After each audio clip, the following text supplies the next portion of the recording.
Welcome back to Critical and Curious Season 2, Keanu's. Today's episode is Kao Keanu. We will be discussing Man of Tai Chi and 47 Ronin. Man of Tai Chi, directed by Keanu Reeves and released November 1st, 2013, tells the story of Tiger Chen, who studies Ling Kong Tai Chi while working as a courier in Beijing. When his master faces eviction from the temple, he turns to professional fighting coordinated by Donaka Mark, played by Keanu Reeves, catalyzing a journey of violence, which, as always, culminates in a battle of free will. The film was co-produced by 2 Chinese and 2 American production movie companies. 6 weeks later, 47 Ronin was released in American theaters on Christmas Day and features Keanu Reeves as Kai, a half-British, half-Japanese orphan in feudal Japan who is adopted by Lord Asano, the ruler of Akko.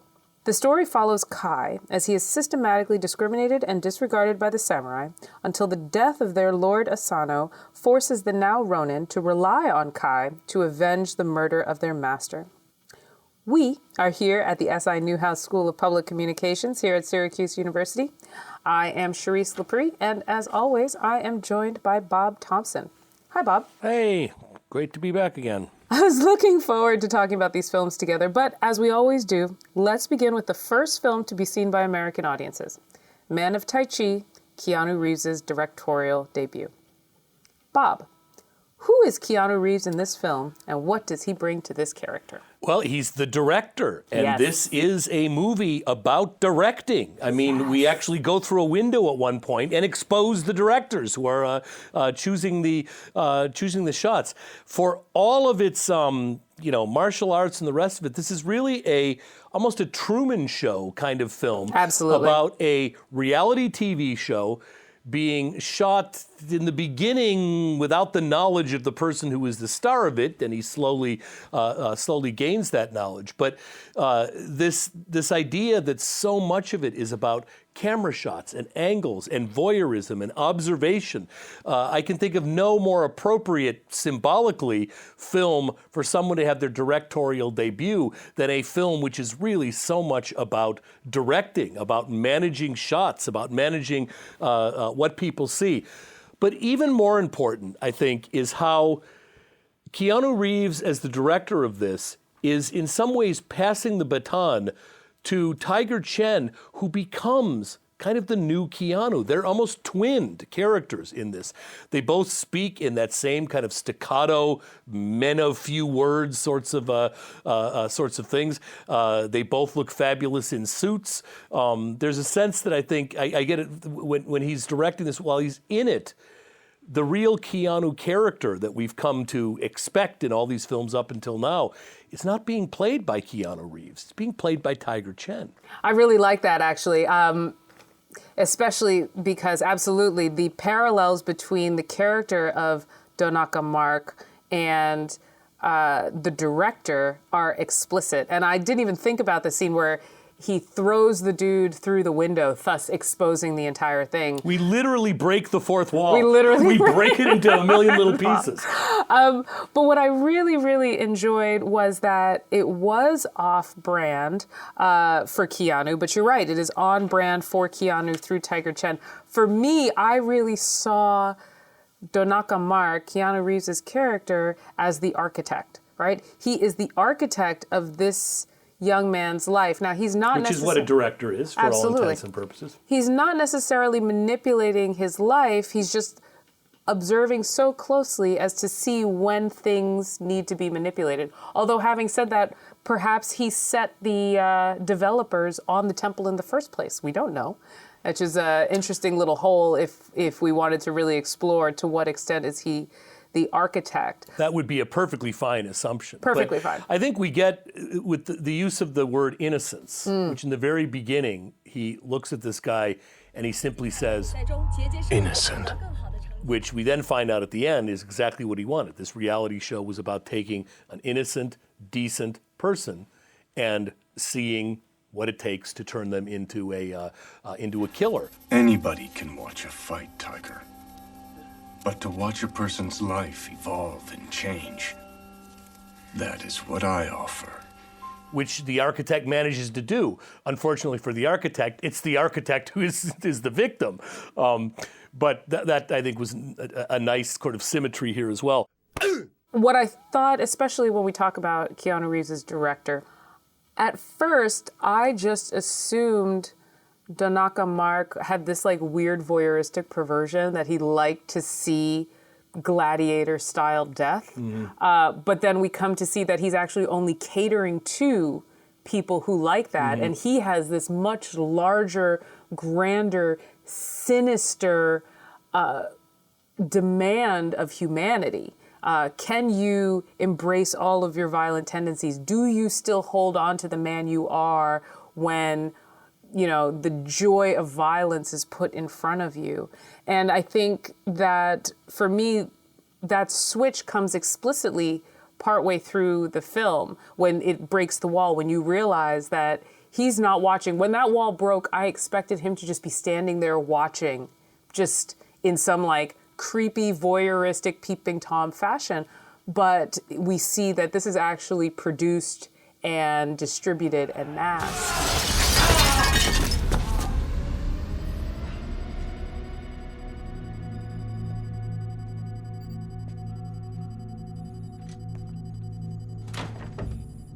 Fantastic. What? Yes. Hey, Tiger! I'm gone. Man, I need to shake your hand. Who are they? What are they doing?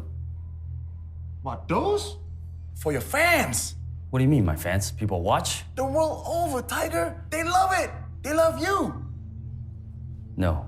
No one ever seen anything showing the fights. Hey, don't worry about it, man. It don't get screened in China, just overseas to a very select few group.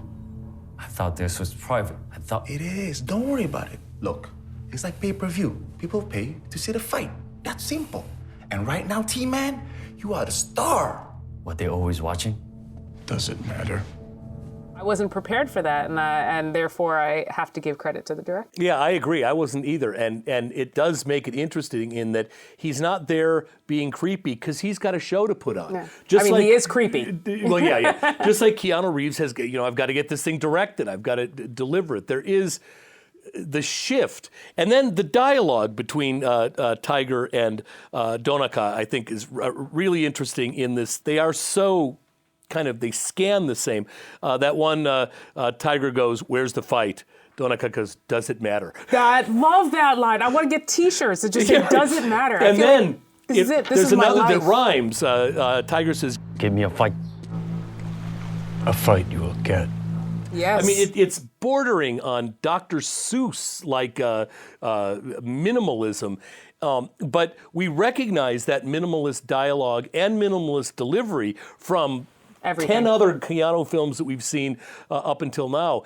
And I like this idea that this film is about a reality show. It's about this whole production that's being done, but it's also about the creation of a fictional character, Tiger Chen, not only based on a real human being with the same name, but also on Keanu Reeves himself, who, let's face it, by 2013 is no longer the age of Bill and Ted. And there's a sense in which moving this persona in that direction. And also, and I know to some extent this looks like a precocious USC film studies student, but there's some really nice shots in here. And he uses that conceit of when he's on the couch with his arms spread out. Akimbo. Akimbo, yeah. Oh, that's what better, more perfect definition of akimbo. And he's watching, of course, he's constantly watching screens in this. He's watching about 4 screens, and he hears of Tai Chi the first time, and he goes, Tai Chi, completely in full thing, and then a kind of jump cut to a close-up, more close-up of that, and he says something like... Tai Chi. That's different. And he uses that again, those sort of jump cuts from long shot to closer shots. There's a lot of cool visual stuff going on here that you don't immediately watch this and think, oh, this is a freshman directorial debut kind of thing. A lot of the comments that I read regarding the directing ability of Keanu Reeves are couched in the formulaic genre that is martial arts films. Like you are showing the fight. If you don't show the fight, your whole film falls apart. As for the characters and the narrative, I really enjoyed it. And I want to make one point that you said a little bit earlier, that he then sacrifices himself. He sacrifices himself, Donaka Mark, sacrifices himself in the interest of pushing Tiger Chen into killer, right? And the line that he repeats 3 times, which after a certain point really, like, the faults in Keanu Reeves' acting comes back when he says the exact same line 3 times. But he says, "You owe me a life. You owe me a life. You owe me a life." And as a director, he has made the choice to repeat that, meaning that that line has much more than the direct meaning, that it's simultaneously sacrificial and proactive. You owe me a life, and therefore you take mine. If we parallel that with Tiger Chen, it's worthwhile to note that they met on The Matrix, and Keanu Reeves is Tiger Chen's student, not the flip. Right. But we see the flip in the film, which I think is an important extra textual piece, that these guys have a bromance, and that's how it's been contextualized, right? They have a bromance. They developed a friendship.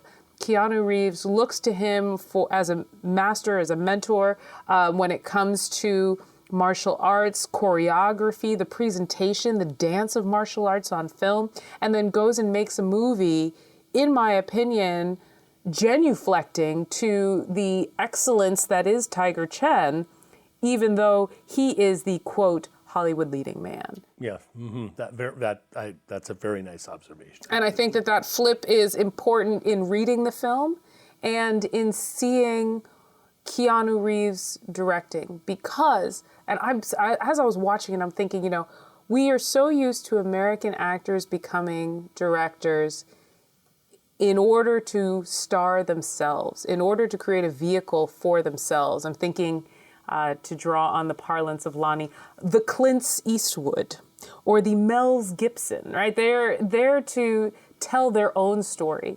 And I really feel like Keanu Reeves took this opportunity to tell a story that Tiger Chen wanted told, not necessarily a narcissistic story for himself. Yeah, that is interesting. I hadn't thought of that, but that is interesting. And there is, of course, that film within the film, which has got the same title. Life of the Man of Tai Chi, and it's really bad. Tiger Chen, Man of Tai Chi, Journey into Darkness. Which, of course, has got at least a portion of the film that we're watching. But tonight he is to face the ultimate challenge. And now it's time. You've watched him. You've followed him. Only for you. And of course, at one point, I think Donaka says, "Get me camera 6." I mean, we're actually watching this thing being made. It's very self-conscious, although by no means a cloying kind of way. But you're right. The whole self-consciousness, which could be conceived as self-indulgent, is not in service of Keanu Reeves' autobiography nearly as much as you very aptly point out, in the service of Tiger Chen's autobiography, which of course is dolled up considerably for the sake of this film. I wanted to give credit to talk about getting back to what we expect American movie stars to make when they make a movie. We definitely don't expect them to direct a Chinese language film. That is, I've never seen an American director say, you know what, I'm going to shoot this whole movie in a foreign language and let's go. And so I think that is a testament to, I've said it over and over since we've been recording this to other people, I think Keanu Reeves is hands down the hardest working man in show business. That he's making 3-4 films a year, and he says, you know what, I'm going to make a movie. I'm going to go ahead and make a movie not in my language. Well, and by this time, it's almost become an auteurist style of Reeves that he's going to do what he damned well pleases. Yes. And to the extent that almost that's become a predictive sort of thing. I'm sure he had a lot of ideas, but I think there's probably to some extent he reveled in the idea that And this is not just a film with some subtitles. This is filmed in the Chinese language. I mean, this is a fully subtitled film. Absolutely. And we all know from our students that getting young people to watch subtitles is very, very difficult for most of them. So, I'm sure distributors would probably have rather that not have been the choice. But it gives this film, the actors, the subtitles, the fact that it is shot in Chinese, the Chinese language, I think gives it I hesitate to say authenticity, but this looks so much better. When you first hear, Keanu Reeves is going to direct his first film and it's going to be a martial arts film, there's a lot of ways in which you could predict that would be an eye-rolling kind of thing. And I think all the various ways in which that could have been done poorly are overcome. And I don't know how much help or how much whatever, but the coverage of those fight scenes are really expert. Yeah. I mean, I've got to think somebody had to have been assisting in those. Well, I mean, if you're shooting with a star choreographer of martial arts, exactly. So it's technically Keanu Reeves' directorial debut, but it feels like a tag-teamed creation between he and Tiger Chen. I appreciate your points on what could have gone wrong, and just to get a little ahead of myself, I think that might have been what went wrong with 47 Ronin. Because having said that, Man of Tai Chi has 71% on Rotten Tomatoes. 47 Ronin has 15%. 47 Ronin is widely considered to be a box office bomb. It was a $175 million budget and pulled 15 million or something? Something ridiculously low. But in it, and this is one point, we've talked about it with Fast and Furious, we've talked about it now, when we see people switching language, I really enjoy not understanding the language. I enjoy the experience of subtitles. But then we come to 47 Ronin, you have a whole bunch of Japanese actors in Japan speaking English with a Japanese accent. And that drives me up a wall. And I was so excited when I watched Man of Tai Chi first, because I had never seen Man of Tai Chi. When I watched it first and said, yes, they're in China, they're speaking Chinese, everything's subtitled, I'm on board. Thank you, Keanu Reeves. And then I watched 47 Ronin, and it's a bunch of Japanese folk speaking in English with a Japanese accent, which was really awkward and disconcerting, although, to be fair, did not require Keanu Reeves to then speak with a Japanese accent. So at least he didn't have to do that, which I think would have taken the Rotten Tomatoes to 12%. But a lot of what you're heralding, I think, in Man of Tai Chi is problematic in 47 Ronin, even though I remember enjoying the film quite thoroughly when I saw it in theaters. Okay, well, we'll get to 47 Ronin, because I got a lot of problems with this. And like you, I enjoy Man of Tai Chi. I was into this as a martial arts film, as a relationship film. As a commentary on media and violence exploitation. Precisely. Beautiful. Right along there with, as I said, Truman Show and Ed TV and even Pleasantville and all those. But now let's talk about this ending. Yeah. Oh, yeah. You don't like the ending? Well, Which ending? Which ending? Yeah, exactly. Because there's the fight ending. Then there's the building renewal ending, and then there's the love scene on top of the hill ending. Right. Which one did you want to talk about? I mean, just there were so many happy endings. I was so happy by the end of this, I could barely stand it. So the cop who we've been following gets to be superintendent. Yes. Replacing the corrupt one. The temple is saved and is now a cultural village. Yes.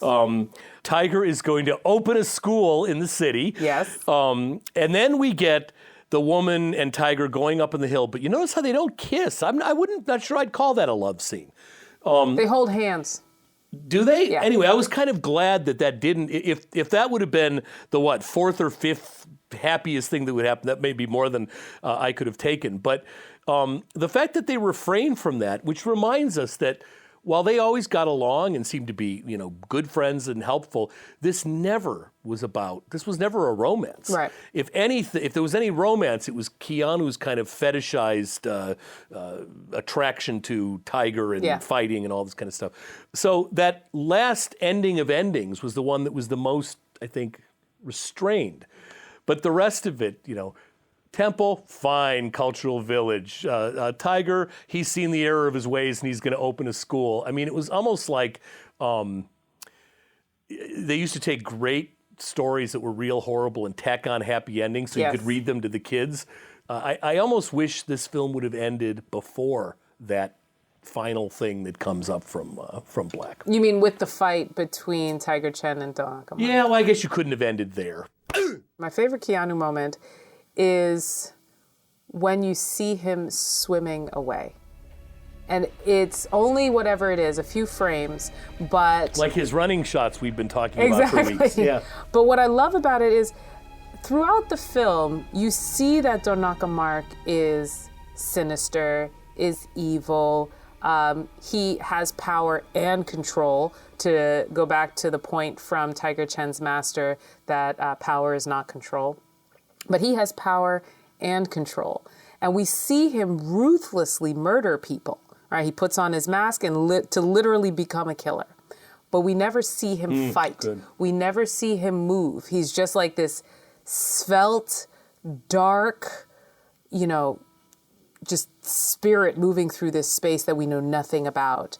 And then in the penultimate scene where Tiger Chen is facing off against that Indonesian fighter whose name I wrote down, Iko Urues or something like that. He refuses to fight, and he turns to the camera and says, "I'll fight you! I'll fight you!" And it feels like a threat to Donaka Mark's masculinity because nobody confronts, nobody calls out Donaka Mark to fight. But here he is fighting him. So you're like, I don't know what's going to happen because we've never seen Donaka Mark fight. Can he fight? Or is he just like this weird voyeur who likes watching other people fight? And he comes out and he has like one swift move and, he takes dominance of the situation and then runs off. And then you see him swimming. You're like, this guy is a friggin' badass. Like, not just a badass where he can crack the neck of somebody who's already on the ground, but a badass is in he can hold his own and fight. And then we come to the last scene in the temple and he can fight. And for me, that was the most exciting fight scene because whereas everybody else, everyone else is a fighter, but that Donaka Mark is an architect. And lo and behold, he is also a fighter. And I really enjoyed that being the final scene. All the other ones are like buttons. Yeah, that right. One, And now that I think of it, as he's dying, he goes, "I knew you had it in you." Exactly. And then doesn't the master come and take Tiger away? That would have been a fine ending. That would have been a fine ending. Forget all this other stuff, which could have been implied. You're right, and I was kind of surprised also because I had the sense that he is manipulating all this, but he's their manager. He himself would never get in and get himself dirty in a fight itself, and then we find out that he can. It was also a great bit of practical planning that Keanu Reeves doesn't have the moves that all these other martial arts people do. So let's wait until the end of the film. We'll have a couple of scenes when he has to do it, but we don't have to do it through the rest of the... Can you imagine if Keanu Reeves had to play Tiger Chen's character? Right. That would have taken some fancy work there. So the idea that the director of the film and the architect of the whole thing waits till, probably 20% or 80% into the film before he actually gets involved in fighting himself. And then, of course, he pulls out a knife, which gets, again, to that whole emasculation sort of issue. Right. And I think that is a really nice ending there. However, I don't know, that the rest of that ending you can kind of let stand. The next time you you mean all the other scenes? Push stop before the rest of those four happy things happen. And in some ways, those were kind of satisfying in their own way because we saw Tiger go pretty much into the abyss, and it almost took that final scene. Shakespeare used to end in the Globe, where everybody would come back and dance a little song to remind us that those people hadn't really died, that they're really not bad, that this was all just an illusion. And I almost got the postscript, that sense of, taking us back from all the, because that film gets pretty dark. You owe me a life. I want to talk a little bit about, like I said, Iko Uwais, the Indonesian fighter at the end. I'll just read from a blog post on Nerds of Color. Bao Fi writes, "But I found myself admiring some of the decisions made with this film. Even if it means Iko Uwais' cameo is wasted," he's a famous Indonesian fighter, "by then Tiger doubts his path and refuses to fight, it's pretty gutsy to lure the audience with a promise of a fight between two superstar martial artists from different forms, only to take it away to make a statement about the exploitation of said martial arts violence." And Keanu is doing things. He's saying things with this movie, and I like it. Yeah, I had not thought of that, but you're right. You've set up this perfect opportunity, and then that becomes the plot point of, I'm not fighting him, I'm fighting you. Yeah. Oh, that was a real sleight of hand. I had not thought of that in those terms before. So then how do you think, and I don't even know if it's possible, the question we've asked is, how does this character shape the public understanding of Keanu? How is Keanu read through the character? Like, the layers with the nature of him being the director, how does this character shape the public understanding of Keanu? How does his directorial debut shape the public understanding of Keanu? How is Keanu read through the character? How does Keanu ask you to read Keanu through the character? Like, the meta-analyses available with this film, I think, make the film that much more exciting in the first place. Having said that, I don't think it is as known. I didn't see commercials for this. I remember seeing commercials for 47 Ronin. I remember going to see it after Christmas 2013. I didn't even know this film existed until I started or spent hours cruising through Netflix. Having said that, it's also the only film in our entire collection this season that is available on Netflix. So I think that there's a lot of layers to Man of Tai Chi as a text, but also as an artifact.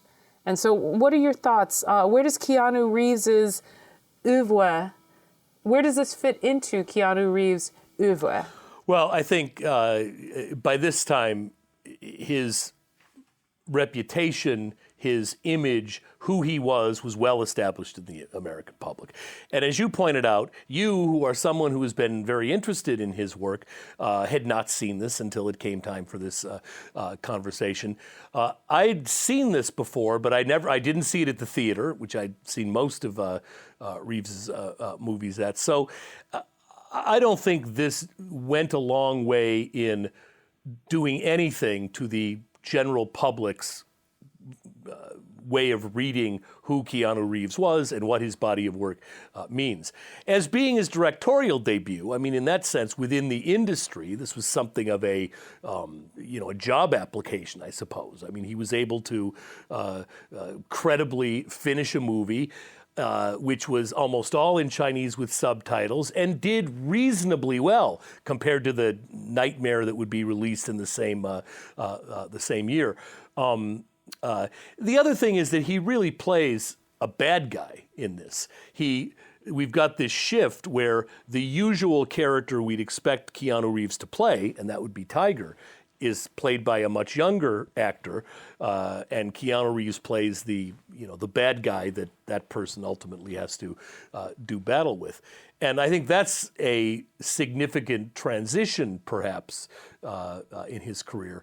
But if you were to ask the next 100 people you see on the streets if they'd ever seen Man of Tai Chi, my guess is you may get to 100 without a single one of them having seen it. If we talk about Keanu Reeves's role, we also see, again, he has no backstory, right? We learn the robust backstory of Tiger Chen, but who is Donaka Mark, right? We don't know who Donaka Mark is. Right. We see that he spells it in the American anglicized way, M-A-R-K, but he clearly stands out from the rest of the individuals, the rest of the actors. He is in power. We have no idea how he got here. We have no idea how sinister he is, why he puts on a mask to kill people. Like, exactly. There's all these pieces that I have no idea. And in many of the stories we've talked about, Keanu Reeves has no backstory, or he is by definition without a backstory, a la Matrix. But then last time we talked a little bit about Constantine, where we see the young Keanu Reeves, for lack of a better term, right? The young character that Keanu Reeves is playing. We see that with 47 Ronin again. He runs away at 14. And so, but in this case, Donaka Mark comes out of nowhere, comes down from on high, and is just manipulating. And I think it's interesting in the conversations about free will that we've had, that now Keanu Reeves, as you said, is not the one making a decision about what he wants and what free will is. We see that in Tiger Chen. We see that in this case, Keanu Reeves in Donaka Mark is the manipulator of will. And he puts you in a situation, this fighter, any fighter, where you are forced to fight. And when you come to the point where it's your choice, he puts you in a situation where your choice is literally the worst person you can be, and then gaslights you into thinking it was you made that choice, even though the entire thing is laid out for you. Why did you kill him? Don't kid yourself. I just finished what you started. I didn't come here to kill. And why did you come here? For the money? I don't want to do this anymore. What? You think this is a delivery job? You think you could just quit? What do you mean? I'll see you in 3 days. I'd really like to talk a little bit about where this film falls into the free will conversations that we've been having over the past, 8 episodes. Okay, first of all, the lack of backstory that you point out. I think this may be the most extreme, because we get little bits of backstory in these other little backstory things, but here, if I'm not mistaken, we get absolutely nothing. This guy could have come from another planet for all we know. It could be Klaatu. It could be. That's very true. And at least with Klaatu, we know he came from up there, kind of thing. This we don't even know. He may have come from below. Right. Well, and then there is that idea, and I know this to me is kind of the thesis statement lines in the film. And yes, these are a little heavy-handed. And as I heard them delivered, it was like, okay, here's the. If you're writing a high school paper on this is the important part you quote, kind of thing. But when Donaka says, anybody can watch a fight, Tiger, but to watch a person's life evolve and change, that is what I offer. This was never about the fighting. This was about you, your life, because we wanted to see the loss of innocence. We want to see a pure-hearted, good-natured man of Tai Chi become a killer. So we get it laid out that innocent, and that word has been underlined in the beginning of this film. This character thrives on finding innocence and putting it in a situation where that innocence will be corrupted, which is pretty much the definition of a satanic kind of character. And in the end, he dies, but he's happy with dying because he, in fact, manages to get this guy to become a killer, which is what he set out to do all along. Makes me wonder if they recorded that fight scene from a drone.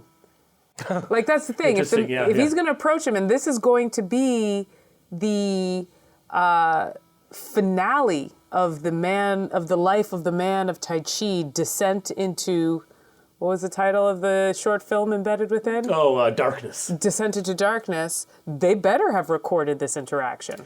Wouldn't those make great DVD extras to actually see the series? Yes. To finish up your previous quote, you stopped with, we want to see a pure-hearted, good-natured man of Tai Chi become a killer. To reflect on the duality, the fatalistic duality of Hamlet, which we've talked about multiple times. That quote goes on to say, kill or be killed. That's what they want. That's what I want. Mm-hmm. All right. And he gets it. He gets it at the end.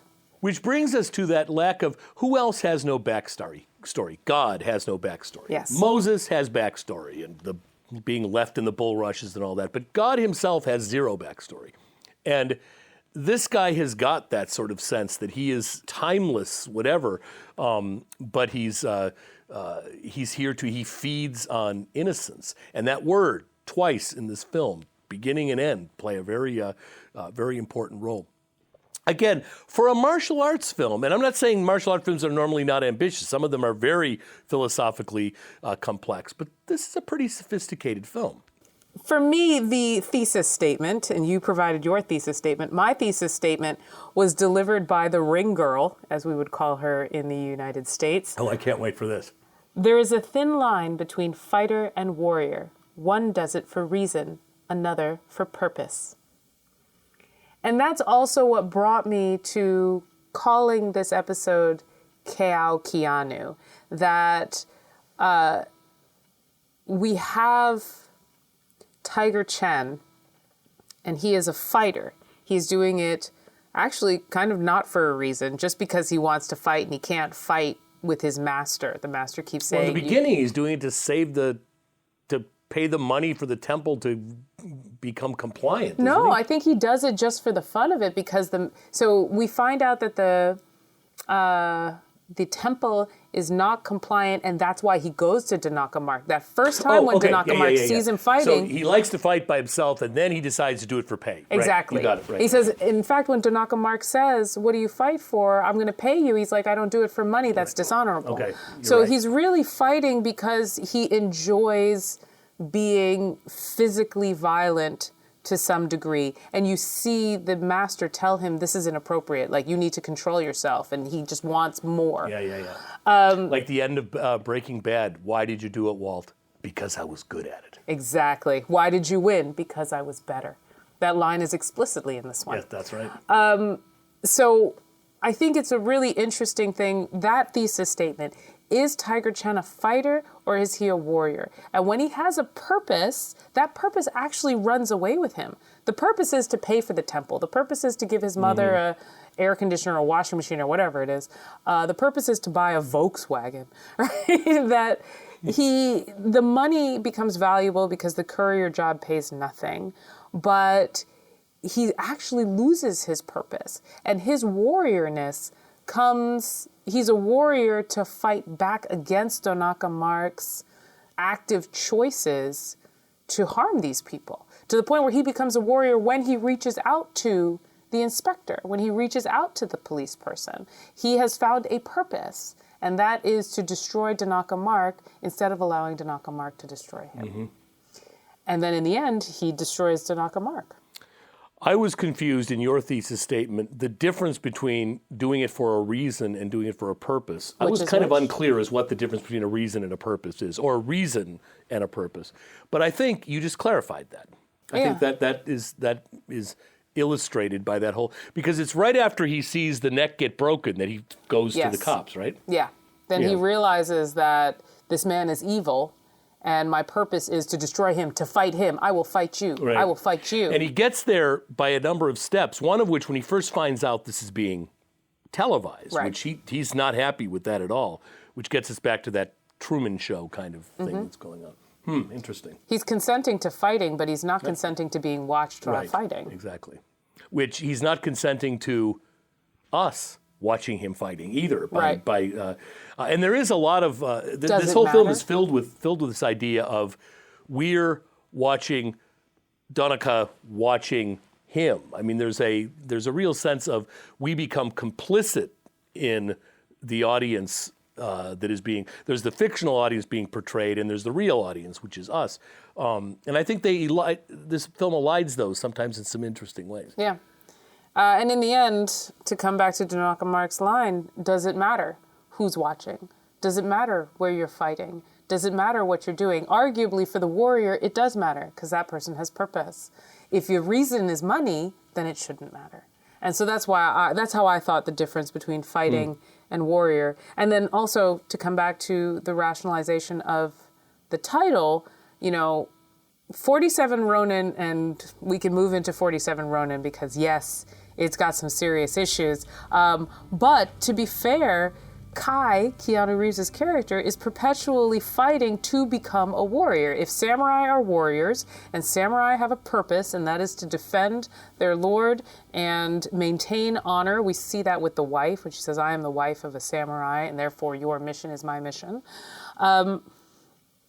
I think that Kai is fighting to be a warrior. He is fighting for a purpose. He has a reason, which is to be respected, but his purpose is not perceived by the other samurai. And they just see him as not a warrior, even though he's clearly capable of fighting, and we see that in the very first scene.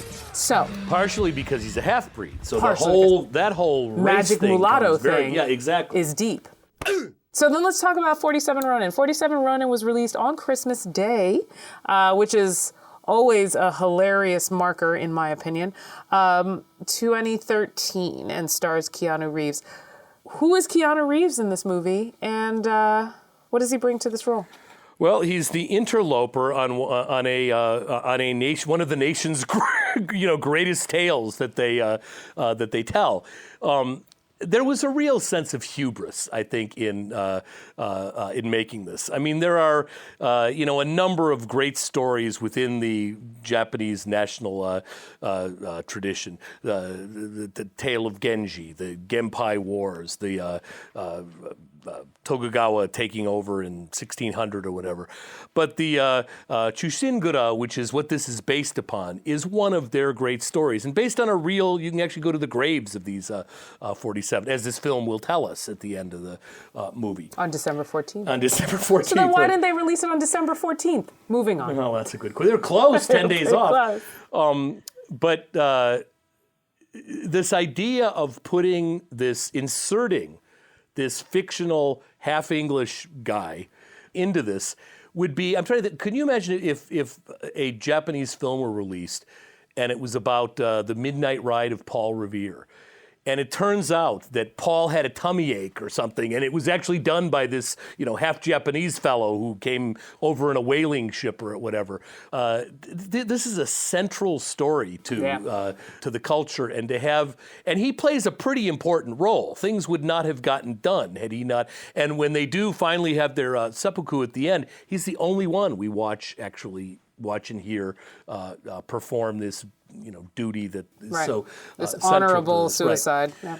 Now, I am of two minds. I like the idea of delivering this story to an American audience that otherwise would have probably never heard of it because of all the kabuki and puppet and plays and novels and films and everything about this. Not many of them have been things that have gone to an American audience, and this does provide a delivery system. And I suppose Keanu Reeves is better than had it been Tom Cruise, which seems to me happened at one point. But still, I think right from the start, this has got the idea of an act of cultural appropriation that not a lot of people are going to complain about because they don't know what's being appropriated, but that is with some problems. And then, as you pointed out earlier, and we've all seen World War II movies with Germans talking in German accents in English. Yes. We've got that going on here. No. However, the casting, at least they're not, all Western. White folk playing, Japanese people. And most of the casting are people we didn't recognize, which I think was a good choice. So, and then some of the lush portrayal of early 18th century Japan, I think was really beautiful in some cases here. And then you get the problem. This was done by a director who I think had, once directed The Music Man in his high school play or something. I mean, he had very little. I'm exaggerating, but an awful big budget given the experience that he had. On a side note, it is a screenplay written by Chris Morgan, who also wrote Fast and Furious, Tokyo Drift. He's got the Japanese credentials. He wrote Tokyo Drift. Yeah. I think that's hilarious. I couldn't help but watch this film through the lens of Little Buddha. And it's very easy to point out what's wrong with Little Buddha, right? We could talk about the brown face. We could talk about that he's trying to embody this historical character. We could talk about the Western director bringing his his favorite Western actor with him to tell an Eastern story. In this case, we have all Japanese actors surrounding Keanu Reeves, and we've inserted Keanu Reeves. We've created a whole new character for Keanu Reeves in a historic narrative. And it was released in Japan before it was released in the US, and it still had a dreadful opening, which was pretty shocking because it had Japanese celebrities, like actors that were known to Japanese audiences. But you're right, the offensiveness of trying to manipulate a piece of Japanese history in order to, literally airdrop Keanu Reeves into this conversation is beyond offensive. It's beyond bothersome. And having said that, coming to the narrative not knowing its historical significance, I enjoyed it. I remember enjoying it in 2013. I remember thinking this might be the first time we've ever seen Keanu Reeves actually embrace, and I shouldn't say embrace because that implies something I don't know, but embody his mixed race heritage and talk back to it, right? He is a half-breed. Nobody believes him. Nobody trusts him. He is, questionable and will never become a samurai. I would rather have been killed by that beast than saved by a half-breed. So the magic mulatto story, or the magic mulatto archetype, is that someone with a foot in both worlds is the only person who will be able to save us from the fight between those worlds. Barack Obama got a lot of it during his campaign, presidency, etc. But now we see that he's half English, half Japanese, but that's not where the fight is. The fight is that he has been raised by mystics, and he is fighting in the real world and has to rely on both worlds to be able to avenge the master. At the same time, he is a lower class individual who has fallen in love with, and she has fallen in love with him, this upper class individual, and he is bridging both class worlds and supernatural mystic real worlds. And if this is distanced from the historical narrative, it's kind of fascinating. It is, and by the way, I also enjoyed this movie when I watched it. I saw this in the theater, not on Christmas Day. But there is a number of things. You're right. Okay, so he's half English, half Japanese peasant girl, which I guess accommodates to some extent his actual physical type as a human being. But as you also point out, this is not about the West versus the East, which would become a major story. By the time Commodore Perry steams into town, that was going to completely change the nature of that nation. But this is about still medieval, lords fighting each other, Kira versus Asano, or the people versus them. So that whole English part of the half-breed serves the purpose of the fact that he's a half Western outsider makes him a completely kind of untouchable character. But that then doesn't play in other things. Then they move in that fact that he was raised by Tengu and he's got all this mystical power and everything. Also borrows from a lot of Japanese folk tales outside of the one that this is borrowed from. And you're right, I don't mean to overstate this cultural appropriation, because in many ways this brought a lot of stuff that's really interesting about Japanese legend, Japanese history, and all the rest of it into something consumable to the American audience. Even though they didn't consume it.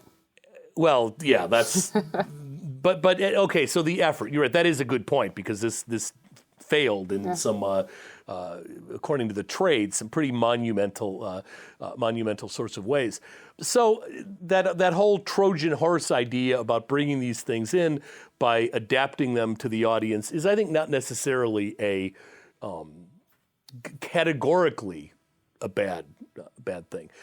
I think the problem in the end, though, was this became kind of a mess. There was all these things going on. The original story, which is this guy is forced to kill himself because of something he does, and then they get revenge. I mean, the original revenge story of this is a pretty rollicking story. And it's got a Hamlet quality to it too, because the people doing the revenge have to pretend that they've forgotten about it for this long time before they do it. But then they added the mystical stuff, and they added all these other things, so that, and they added the whole thing with Mika and all of that. That by the time this was done, it's kind of a mess, a beautiful mess. I think it's a really lushly shot, and for a guy who didn't come with a lot of directorial credentials, I think this has got some real directorial moments. But even put aside the cultural appropriation stuff and all of that, there are some basic storytelling issues that I think it could have used, I think, another edit, and from my understanding, it was edited several times. Yeah. So then tell me one of the storytelling ones that really stuck in your craw. Well, I think part of it is that we don't ever really get the setup of, so in the original story, this guy, Kita, is constantly harassing Asano, and he gets Asano to pull his sword on him, which if you do in the presence of the shogun or in the castle or whatever, is punishable by death. So but he was goaded. He was goaded, yeah. So his people decide, Asano, of course, kills himself. His people decide that they're going to come back, but they've been stripped of their lands. They're Ronin. They no longer have a master. That's a pretty solid story. Here, right from the start, the goading comes not from Lord Kita, but the goading comes from the fox spirit woman getting into his head and thinking that Kita is raping his daughter, which is a whole other kind of thing, and that's why he pulls his sword. So there's a confusion of, when you're really looking for a good and bad to sink your teeth into, you've already got now, okay, it's not between these two feudal lords, it's between one feudal lord and another who's using a fox spirit to whatever. I mean, it took a pretty simple story and it made it a lot more complicated. If we're talking about making the story palatable to Western audiences, and again, I cannot, this will never be out of the shadow of Little Buddha, which that was what Bertolucci I think you're right about that. Rationalized. I think it's worthwhile to talk about that was 20 years earlier. That was 93. This is 2013. How are we changing as a people and our own awareness of these things? But in order to make it palatable to a Western audience, I don't think a Western audience would have seen pulling a sword when you're being goaded as an attack on as something that was punishable by death. Western society is based on dueling over slight crap. And so we don't understand, in my opinion, we wouldn't necessarily understand that scenario as worthy of dialing it up into the actions that happened. Having said that, the rape of your daughter, that is a card, and it sounds horrible, but that is a narrative card that is easily played, and everybody's on board when we see that happen. So it's offensive. And we understand that he takes these actions, not just being goaded. On top of that, it's not that he pulls his sword, it's that he slashes Kira's back. And so that there has been an actual attack on this person's body, and that is dishonorable. So I think that in order to appeal to a Western audience, the honor needs to be ratcheted up and more explicit because we do not understand slights. Okay, that's a really good point. And I think you are entirely right what you just said, but I think it demonstrates that it was lazy what they did. Instead of explaining, which you do with dialogue, you do with pictures, that pulling a sword in the presence of whatever is forbidden and punishable by death and everything, they instead go through this elaborate.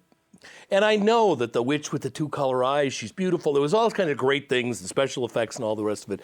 But I think that was and you're absolutely right. We can't get pulling a sword being this honor problem. We can understand the raping of a child being, or a daughter, one's an child, offspring, being that. But that to me is lazy storytelling.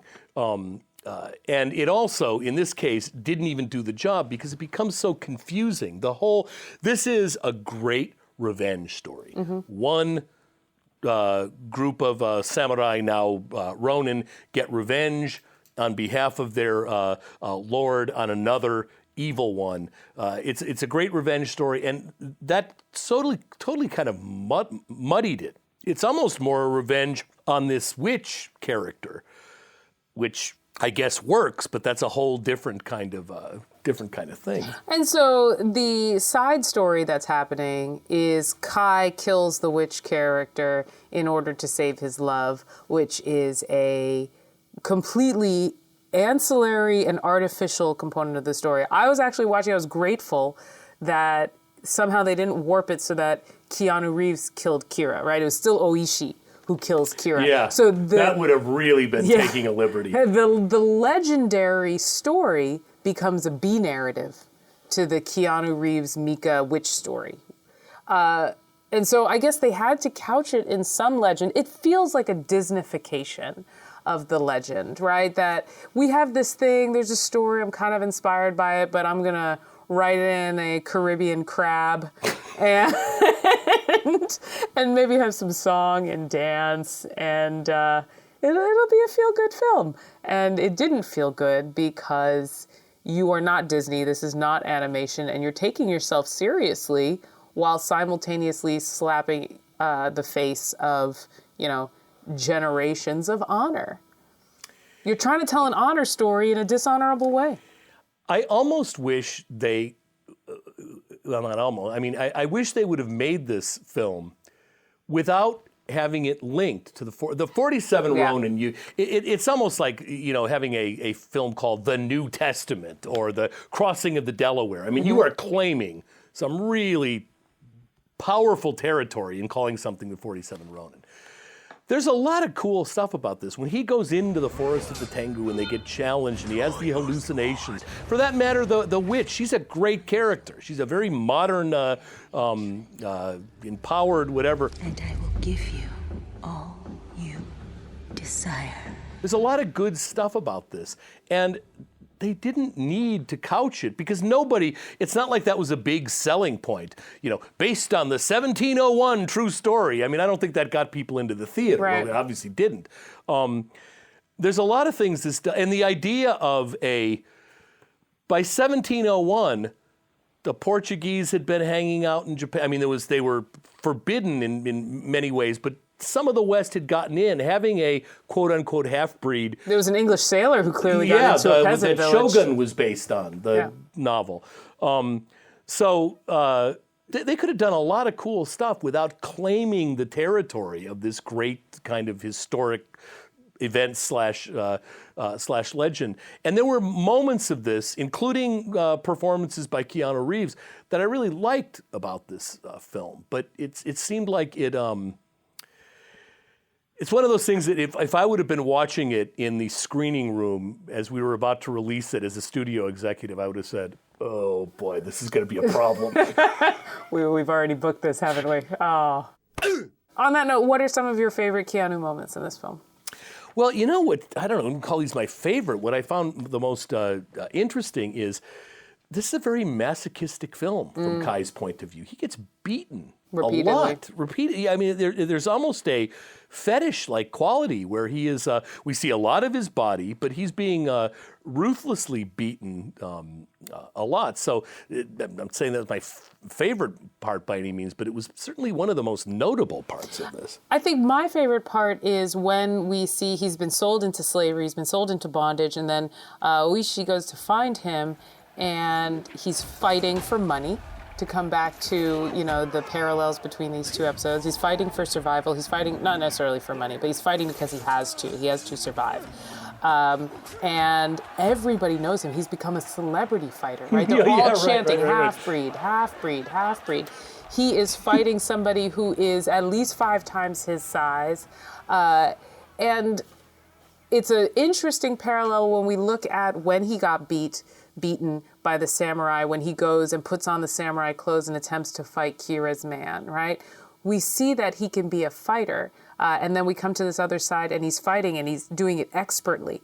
And I think that 1 year was like 1 year later, right? That 1 year, that turnaround for me, is the most interesting Keanu moment, because then when he sees Oishi, the two of them run away, and then they're walking, and Either follow me or go back to what you were. Don't turn your back on me, Ronin. everything he tolerated Oh, yeah. from 14 all the way up till when he had to leave, let's say he was 25, right? For 12, No more. 15 years, no more. And then he asked him, where'd you learn to fight like that? From demons. Now, mind you, Oishi is the same person where earlier he said, there's a witch there. He goes, only demons can see witches. Are you a demon? He says, no. So I think there's a really interesting mirroring in the first half of the film of who Keanu Reeves' character is, Kai, with the other side. We see him flip. Yes, I'm not a demon, but I was raised by demons. And I am a fighter. And I am a warrior. And I love that the minute he turns around and starts looking those samurai in the face, whereas before, every time he averts his eyes. Through the entire first half of the movie, he's averting his eyes. He will not look at them in the face. Very nice, Even yes. when he saves that one by destroying that elk beast thing in the very opening scene, we see him come into his own. We see him become a warrior for himself through an embrace of his own skills, existence, and being.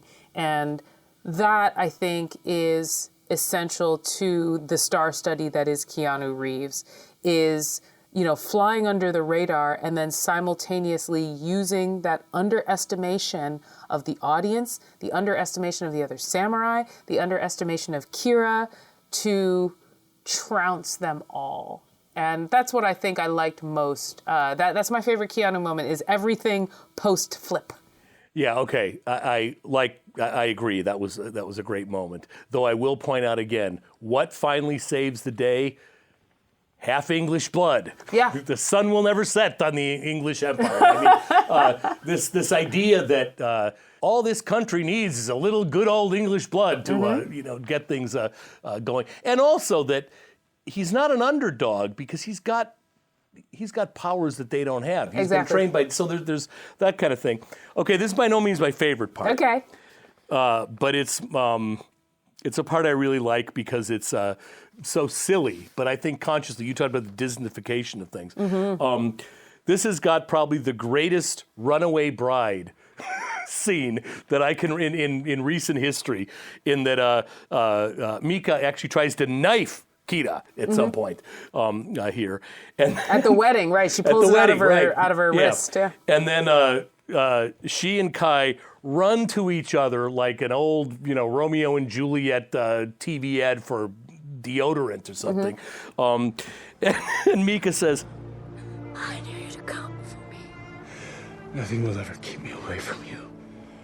I mean, at that point, you realize you've got this lush, beautiful film, and you've got dialogue that could come out of an episode of Full House. Yeah. Having said that, so they say that they shot everything or did all the scenes in Japanese and then switched to English. I feel like if this whole thing was done in Japanese and I read that as a subtitle, I'd be like, yeah, that's a poor translation. Buy that as that's subtitle fine. Much better than in English. That's Absolutely. right. That's a very good point. And so part of the dialogue is inherently stunted. Or no, that's not true. But the dialogue embraces the willingness stunting of translations, and it doesn't work. I will search for you through 1,000 worlds and 10,000 lifetimes. I will wait for you in all of them. Yeah. So I'll make a point to say we don't see them kiss in that scene. They run to each other. We see them kiss the night before the sepulcher, and we assume they spend the night together. In Man of Tai Chi, we do not see Tiger Chen kiss the clerk woman. Which I admired about that right. scene, by the way. I think it's worthy to mention that historically, we as a Western audience have not been willing to embrace Asian men in romantic roles, right? That they are stereotyped as asexual, they are stereotyped as emasculated often. And especially, and I bring this up every time with my students when we talk about it, Jet Li and Aaliyah starred in a Romeo and Juliet movie, and Jet Li never kissed Aaliyah because it didn't test well with audiences. And, Wow. we still are seeing that same distancing, that there's a lack of, there's tension, but we never see that same leading man, passionate kiss that we would expect from Tom Cruise in these narratives. So I can't decide whether I like it because I feel it's self-conscious and playing on it, or whether I don't like it because it's reinforcing Asian men as emasculated to a Western audience. Okay, that's interesting because clearly a Western audience have been used to seeing Keanu Reeves kiss people. Right. Although surprisingly little if we go right down and think about it Yeah. now that you mentioned it. And it could have been a historic thing, and I may be getting way out of my range of knowledge at this point, but I think the notion of a kiss, the idea of putting mouths together, differs in different historical periods and everything. And if I'm not mistaken, that may not have been a late medieval Japanese way of expressing affection.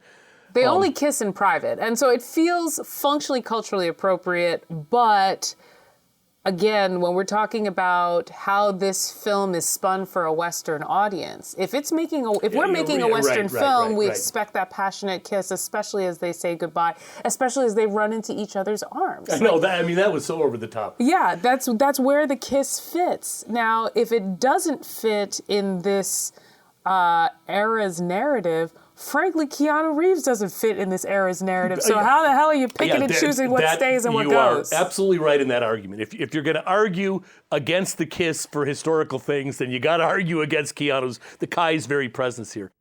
One thing I'll point out that I really appreciated in this film, and I've seen probably 10 adaptations, Japanese cinema adaptations of this story, and another 4 or 5 TV adaptations. I mean, this gets adapted constantly.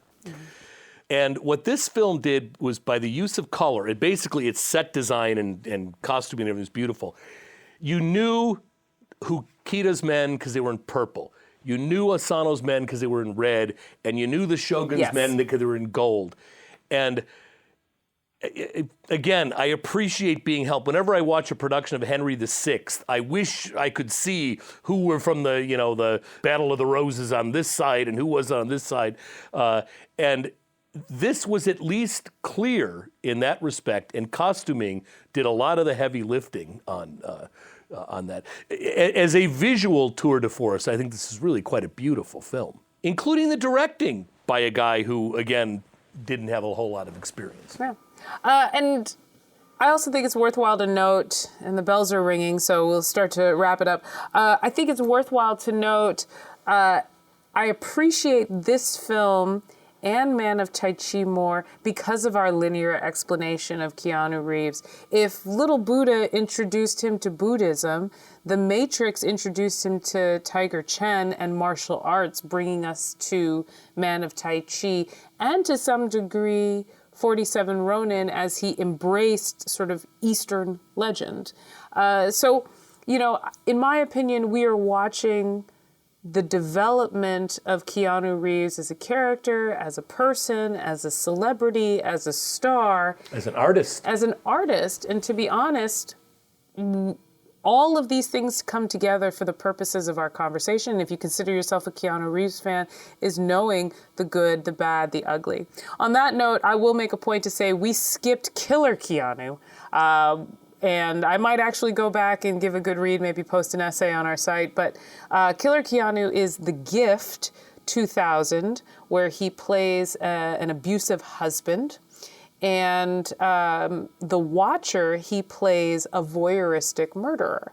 So I think revisiting those films in anticipation of Man of Tai Chi and Don't Knock on Mark would really add to the fleshing of evil, villainous Keanu, that we technically skipped a point. It goes from Much Ado About Nothing to The Gift and The Watcher to Man of Tai Chi, which he directs himself and chooses explicitly to put himself in there as a villainous, evil, voyeuristic architect of fate, and puts his best friend, or one of his best friends and teacher, in the role of innocent, acted upon and the one who has to come to these conclusions and definitions of himself. So connecting dots, feeling good, moving across time.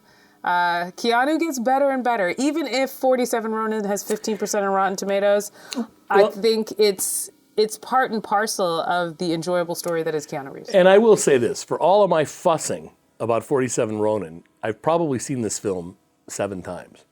So that in itself has to speak something. On that note, I was also thinking about Seven Samurai and the way in which, that film gets remade over and over. And it was remade recently in Magnificent Seven, right, which was on Netflix with Denzel Washington. The way in which Japanese stories get retold for a Western audience. It's clear that they, or not just Japanese, but Eastern stories in general, but it's clear that these are powerful stories, but at the same time, our cultural expectations and demands result in these weird manipulations that feel wrong, but you can understand the stereotypes that Americans are using for American audiences. Yeah, I'm glad you brought that up, because the relationship between Japanese cinema and American cinema has been an intimate one. Yes. Kurosawa loved Hollywood cinema, and Miyazaki and Disney and all. I mean, there is very much that Seven Samurai to Magnificent Seven and back again, and Westerns and whatever. So they very much borrow upon each other. And we should point out before we finish that while we, in our adaptations, subjected to our own over-the-top stereotypes and everything, they are every bit as capable as us to their own. I mean, it's not exactly like Japan is embracing the diversity of the world. A lot of its history points quite in another direction. Yeah. So, just before we close, how do these two films work together to establish Keanu as a public figure? How do they complement each other? And how do they confront each other? I think the very fact that these things are not in Southern California, they don't look like the regular places. One of them is in another language. There is a sense that we are seeing the body of Keanu Reeves' work expanding into territory, linguistic and structural and subject matter, that while it's got its problems, and we've talked about that, is interesting. The artistic real estate that he continues to conquer continues to expand outward. Yeah.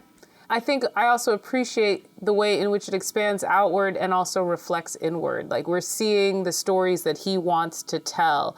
Even if 47 Ronin's going to be a mess, you see that he embraced it, enjoyed it, and inserted quite a bit of himself, both literally and metaphorically, into this narrative. In the case of Man of Tai Chi, we see him looking back at the expectations that we have of film.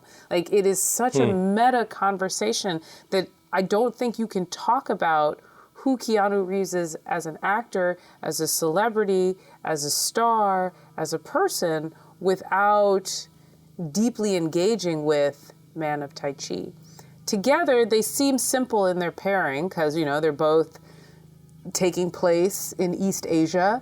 But I also think that it's worthwhile to note 47 Ronin was shot before Man of Tai Chi, even though Man of Tai Chi came out afterwards. So we see, in my opinion, Keanu Reeves having a conversation with himself and across both of these films, whereas he is playing his standard, innocent, the world is acting upon me character in 47 Ronin. He then turns around and comes back and throws that in your face by embodying it in someone else and taking the role as the evil architect.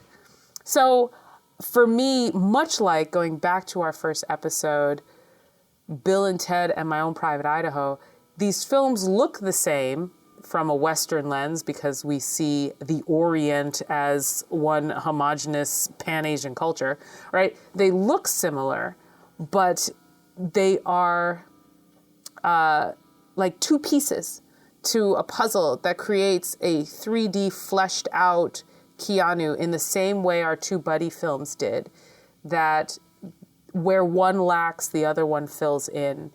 And it makes me respect Keanu more. Yeah, boy, I agree entirely. It's that his films are best watched as double features. Yes. So just to close, and I think as we think through free will and what it means to control one's own fate, Tiger says power is control, and Master Yang says that is an illusion. Next time, I will be joined by Lonnie Rich. Unfortunately, Bob will not be able to join us, but Lonnie and I will be talking about December Keanu, Generation 2013, and Knock Knock 2015, on which Keanu worked as executive producer. As always, thank you to our producer, Lizzie Goldsmith, and see you next time.